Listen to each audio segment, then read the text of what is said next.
हम इंडिया से बहुत आगे हुआ करते थे।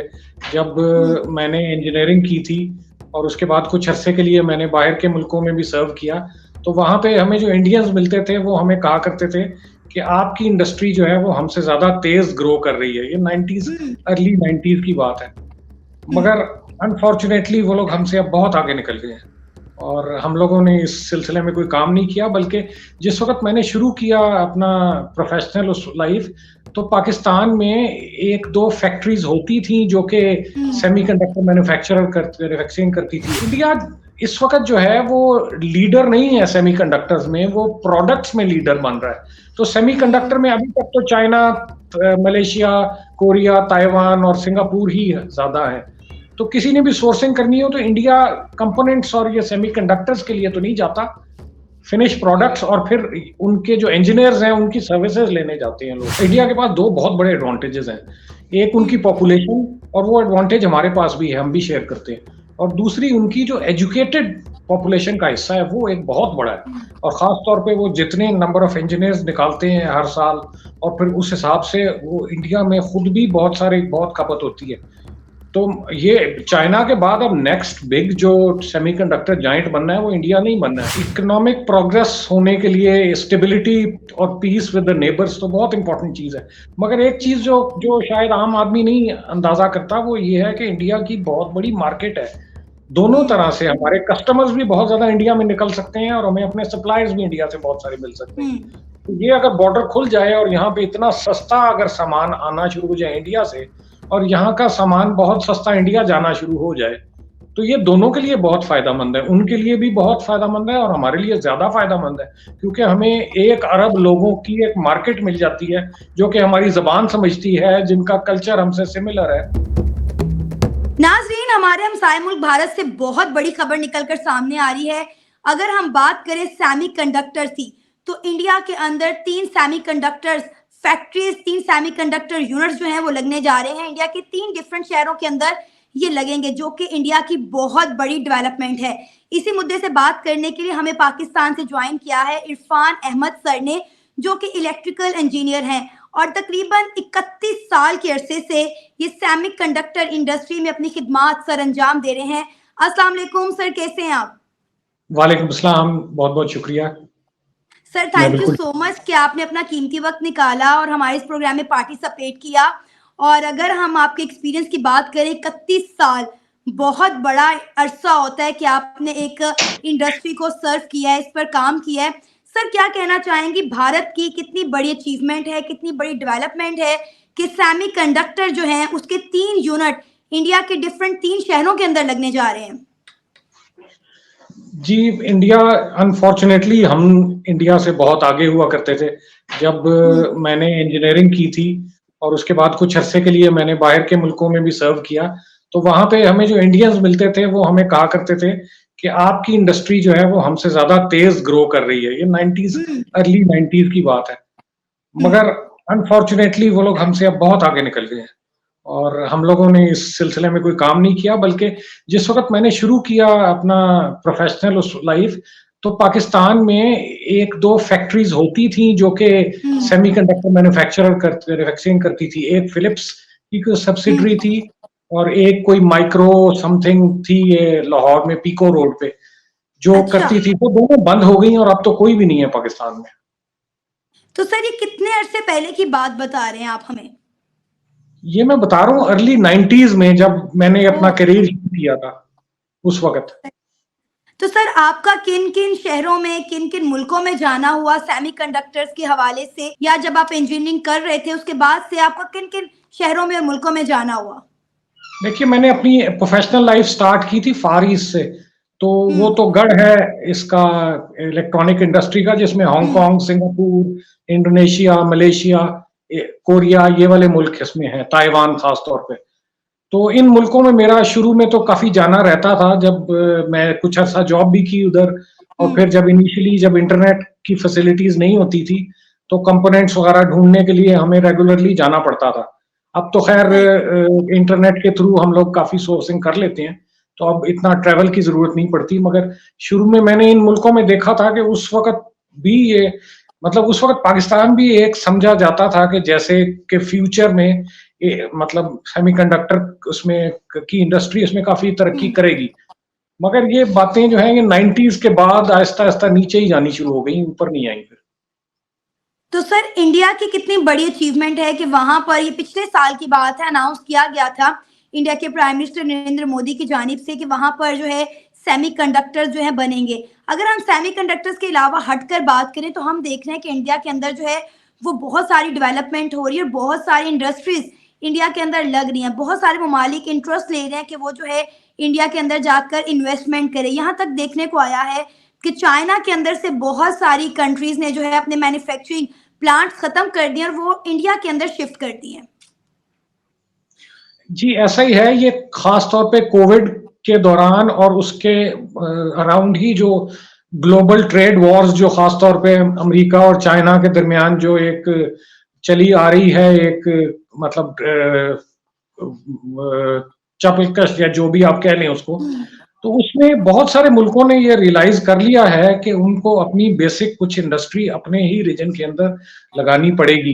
तो उसमें चाइना में भी बहुत ज़्यादा इन्वेस्टमेंट हुई है पिछले 2-3 सालों में और इंडिया ने भी बड़े टाइमली जो है ना ये डिसीजंस लिए हैं कि ये इनकी इनकी मुल्क के अंदर प्रोडक्शन कुछ हद तक होनी चाहिए, ताकि हम बिल्कुल 100% डिपेंडेंट ना रहें बाहर पे।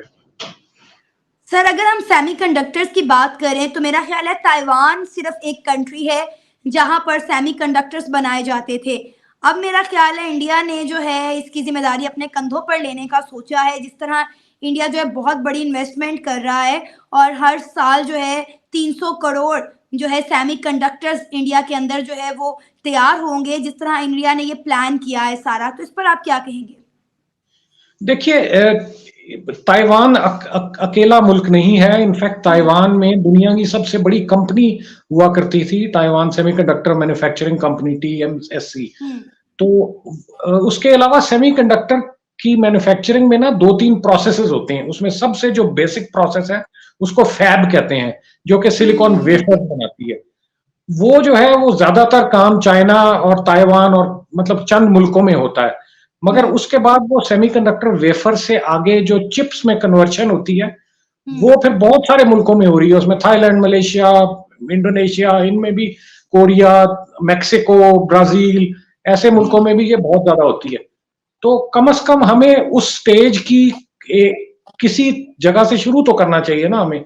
इसमें जो फैब है वो काफी बड़ी इन्वेस्टमेंट मांगती है और वो काफी वो चले आप इनिशियली बहुत बड़ी नहीं लगा सकते, मगर कम से कम इनकी पैकेजिंग और फिर इसके आगे जो रिलेटिवली लो कुछ ऐसी सेमीकंडक्टर कंपोनेंट्स हैं और इलेक्ट्रॉनिक कंपोनेंट्स हैं जो कि इतने हाई टेक नहीं उनमें जरूरत होती है, तो वहां से हम मुल्क में शुरू कर सकते हैं एटलीस्ट। मगर यहाँ पे अनफॉर्चुनेटली सवाए मोटर्स के और इलेक्ट्रिकल अप्लायंसेस पंखे वगैरह के, इसके अलावा कोई भी इंडस्ट्री यहाँ पे टेक्निकल इंडस्ट्री यहाँ पे डेवलप हो नहीं पाई।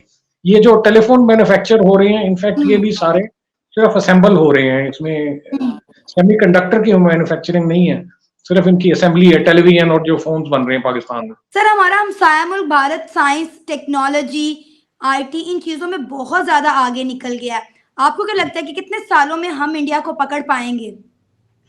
देखिए इंडिया ने जो एक मेजर चेंज इसमें की थी वो उनकी इंडियन इंस्टीट्यूट ऑफ टेक्नोलॉजी, एक यूनिवर्सिटीज का एक IIT। पूरा सिस्टम है IIT। ये मेरा ख्याल है 30 साल पुराना है। ये मैं जिस वक्त बाहर फार ईस्ट में काम करता था 30 ईयर्स अगो, उस वक्त इसके फ्रेश ग्रेजुएट से मेरी मुलाकात होती थी। तो ये 40 साल में उन्होंने जाके इस सिचुएशन में पहुंचे हैं कि अब दुनिया जो है वो सॉफ्टवेयर और टेक्निकल जितनी भी हाईटेक इंडस्ट्री है उसमें इंडिया का नाम लिए बगैर नहीं रह सकता कोई। तो हमें भी अगर हम आज शुरू करेंगे तो हमें कम से कम 2-3 बैचेस निकालेंगे 7-8 साल 10 साल तक, फिर जाके हम किसी कंपटीशन में आ सकते हैं। अभी तो बहुत थोड़े इंस्टीट्यूट हैं पाकिस्तान में जो ये काम करते हैं। सर आपने कभी ट्राई नहीं की इंडिया विजिट करने की इन चीजों के हवाले से? इलेक्ट्रिकल इंजीनियरिंग आपने की हुई है तो डेफिनेटली अगर हम देखें तो इंडिया इन चीजों के हवाले से बहुत ज्यादा ग्रो कर रहा है। आपने डिफरेंट कंट्रीज के विजिट किए हैं तो कभी इंडिया जाने का इत्तेफाक नहीं हुआ? नहीं, इनफैक्ट जिस वक्त मैं जरा ज्यादा बाहर जाया करता था उस वक्त तो इंडिया की इंडस्ट्री जो सेमीकंडक्टर इंडस्ट्री है वो इतनी डेवलप नहीं हुई हुई थी।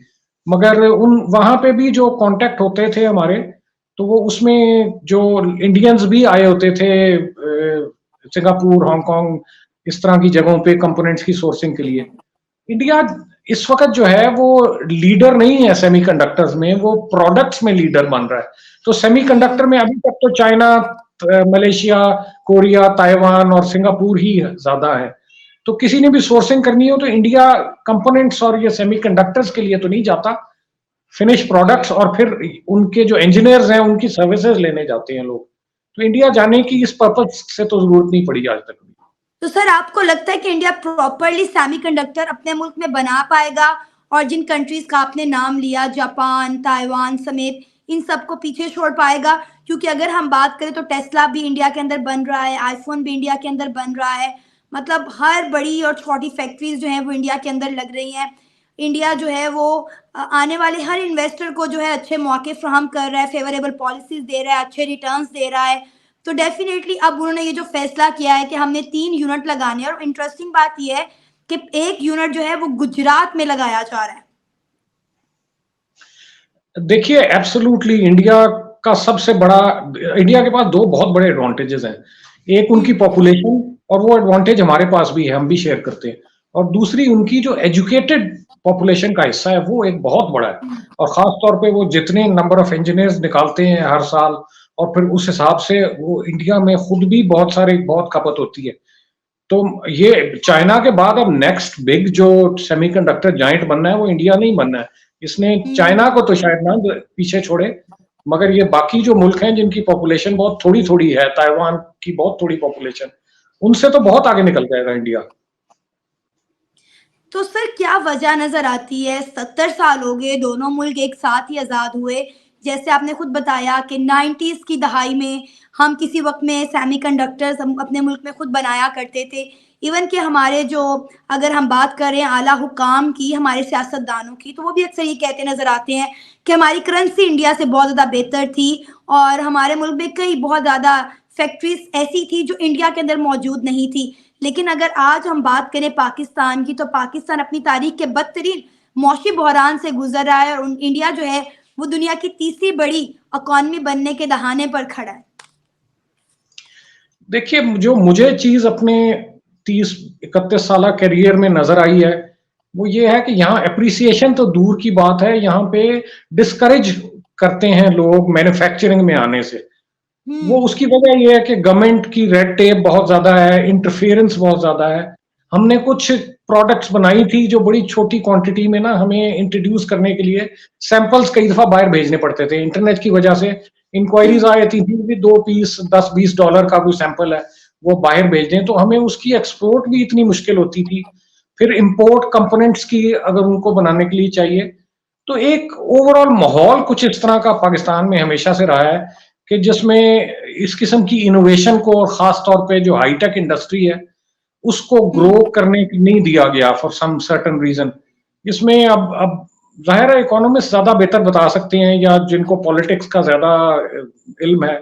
हम लोग तो चूंकि टेक्निकल लोग हैं, हम तो अपनी प्रॉब्लम्स आपको बता सकते हैं जो हमें पेश आई और जो हमने जब यही हम कंपेयर करते हैं बाहर के मुल्कों में जो हमारे कंपेट्रियट्स होते हैं तो उनको इस किस्म की कोई प्रॉब्लम नहीं होती, उनके लिए ये चीजें बहुत आसान होती हैं। कंपोनेंट्स मंगवाने, सैंपल्स एक्सपोर्ट करने, बिजनेसेस को रजिस्टर करना, टैक्स मैटर्स और इस तरह की चीजें। पाकिस्तान में अनफॉर्चुनेटली सबसे आसान काम ये है कि आप ट्रेडिंग शुरू कर दें। इसलिए सेमीकंडक्टर इंडस्ट्री में भी जो मेजर काम हो रहा है वो सिर्फ और सिर्फ ट्रेडिंग का हो रहा है पाकिस्तान में। बाहर से सामान मंगवाते हैं, यहाँ भेज देते हैं। जो बेचारे यहाँ पे हमारी तरह के जो कि कुछ मैन्युफैक्चरिंग में होते हैं या कोई डिजाइन या कोई टेक्निकल वैल्यू एडिशन कर रहे होते हैं, उनको वो बहुत डिस्करेज होते हैं। ये तो हमारा एक शौक होता है, एक पैशन होता है जिसकी वजह से हम लोग लगे होते हैं और ये कुछ काम कर रहे होते हैं। तो मेरा ख्याल है जरूरत कुछ पॉलिसी की है कि वो पॉलिसीज कुछ इस तरह की बनाई जाएं कि ये जो हाईटेक इंडस्ट्री है इसको जो है वो किसी न किसी तरह प्रमोट किया जाए, इसको एनकरेज किया जाए। सर अब आप देखें ना, हमारा हमसाया मुल्क भारत, उसने कुछ दिन पहले की बात है चंद्रयान 3 के नाम से अपना मून मिशन किया, चांद के साउथ पोल पर लैंड किया। अब वो गगनयान के नाम से अपना एक और मिशन लॉन्च करने जा रहे हैं जिसमें 4 इंसानों को जो है वो स्पेस में भेजा जाएगा। वो वहां जाके स्टडी करेंगे और उसके बाद वापिस आएंगे। और आपको पता है पाकिस्तान में भी 2 दिन पहले कितना अफ़सोसनाक वाक़या पेश आया हमारे इचरा के एक बाज़ार में, एक खातून को सिर्फ़ अराबिक खताती वाला ड्रेस पहनने पर जो है किस तरह की मुश्किलात का सामना करना पड़ा। देखिए, पब्लिक को एजुकेट करना ना अथॉरिटीज़ की ज़िम्मेदारी होती है और हुँ, अगर अथॉरिटी भी मिसयूज़ करेंगी इस पावर को, तो फिर ज़ाहिर है पब्लिक तो उसी तरह आहिस्ता-आहिस्ता ट्रेन होगी। हमने हुँ, शुरू दिन से जिस तरह अपनी पब्लिक को ट्रेन किया है, वो वही चीज़ खुल के सामने आई है। इससे हुँ, ज़्यादा मैं अब इसमें क्या कह सकता हूँ? सही। सर आने वाले कुछ 10 सालों में आप पाकिस्तान का फ्यूचर क्या देख रहे हैं? देखिए, एक बहुत बड़ी होप तो ये है कि जो पाकिस्तान का अब यूथ है, जो नए हुँ, इंजीनियर्स आ रहे हैं, वो सॉफ्टवेयर से ज़्यादा रिलेट हो रहे हैं। हुँ, तो उसमें चूँकि बैरियर्स बहुत कम होते हैं और वो डायरेक्टली काम कर पा रहे हैं एज़ फ्रीलांसर्स या as employees of a company online. मेरा अपना हुँ, बेटा भी है, वो ऑनलाइन जॉब करता है एक दुबई की कंपनी में, घर बैठ के पाकिस्तान से करता है। तो ऐसी सूरत में पाकिस्तान का जो जो यंग टैलेंट है, वो तो कुछ ना कुछ उम्मीद देता है पाकिस्तान को। सही। मगर सिर्फ़ इस चीज़ से काम नहीं चलता, सॉफ्टवेयर के साथ-साथ थोड़ी-सी एक्चुअली हार्डवेयर रिलेटेड भी कुछ और टेक्निकल हुँ, चीज़ें भी साथ-साथ होनी चाहिए। तो फ्यूचर से मैं मायूस नहीं हूँ, इंशाल्लाह होप तो है, मगर हुँ। कुछ हमारे गवर्नमेंट को, कुछ हमारे जो भी लोग इंचार्ज होते हैं, उनको ऐसा एनवायरनमेंट देना पड़ेगा कि जिसमें ये टैलेंट आगे बढ़ सके, पिनप सके और ये इंडस्ट्री आगे बढ़े। सर आपको लगता है कि हमारे जो इंडिया के साथ टर्म्स जो हैं वो बेहतर होने चाहिए ताकि हमारी जो अवाम है वो ग्रो करे और अगर हम अपने यूथ की बात करें तो वो उनका भी जो है वो मज़ीद बाशाउर हों। अब देखिए ना कि बहुत सारे ममालिक ऐसे हैं जहाँ पर इंडियंस को जो है वीज़ा फ्री एंट्री दी जाती है। लेकिन अगर हम बात करें तो ये हमारा 60 किलोमीटर पर बॉर्डर मौजूद है, लेकिन हम आपस में ट्रेड भी नहीं करते। तो आपको क्या लगता है कि हमें अपने हमसाय ममालिक के साथ ताल्लुकात बेहतर करने चाहिए कि हमें मज़ीद ग्रो करने में एज़ अ नेशन हमारी हेल्प करे? क्योंकि अगर हम बात करें इंडिया की, तो इंडिया तमाम ममालिक के साथ ट्रेड करता है, सबके साथ मिलता-जुलता है। उन्होंने मज़हब को एक तरफ रख कर वो अपने मफ़ादात को देखता है। तो आपको नहीं लगता कि हमें भी ग्रो होने के लिए इंडिया के साथ ताल्लुकात बेहतर करने चाहिए? जी, जी, एब्सोल्यूटली।